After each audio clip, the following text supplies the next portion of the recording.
accessibility. So our mission today is basically to unpack what this Lite version actually is, why it might matter, and what it could mean for you, especially if you're maybe just starting to explore decentralized tech. Right. And it's timely, isn't it? Because that onboarding hurdle in Web3, it's a real thing. Wallets, seed phrases, it can be intimidating. Totally. So let's get into the specifics. What makes DAO1 Lite? The announcement talks about a much simpler sign-up. That's the headline feature, really. Yeah. Just an email and a password. That's it to get started. No immediate MetaMask juggling, no writing down 12 words you can't lose. Nope, not initially. The document calls it instant access via email. It sounds like the platform automatically generates a custodial wallet for you behind the scenes. Okay, a platform custodial wallet. So they manage the keys for you at first. Seems like it. Yeah. Which, lowers that barrier significantly. You can start interacting right away. But, and this is important, does this make it less DAO?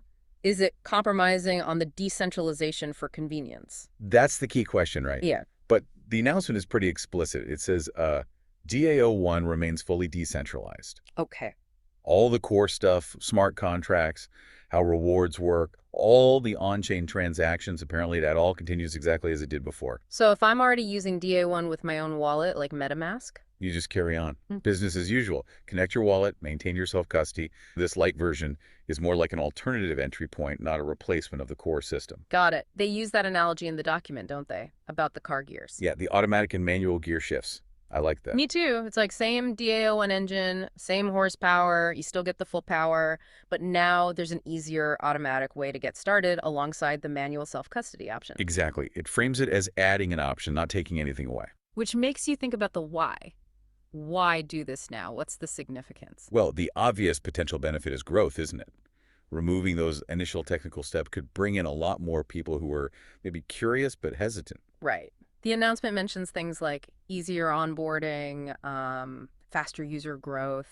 Makes sense. And potentially more transactions on the platform, greater demand overall. It feeds into building a, quote, larger, more inclusive DAO1 movement.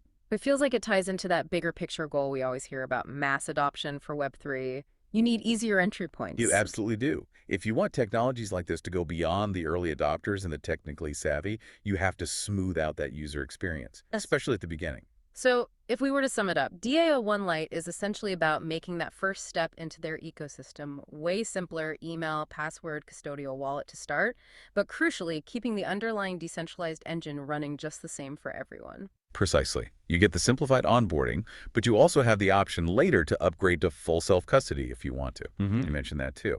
It's about choice and lowering friction. Okay. It's a really interesting approach. It is, focusing squarely on user experience as the gateway. Right. Which leaves us with a final thought for you listening. If simplifying that initial handshake, that first interaction, can potentially unlock wider use of something as complex as blockchain, well, where else could a light version, a simpler entry point, be the key to bringing powerful new tech to more people? Something to chew on. Definitely. Okay, that's our deep dive for today. Thanks for joining us.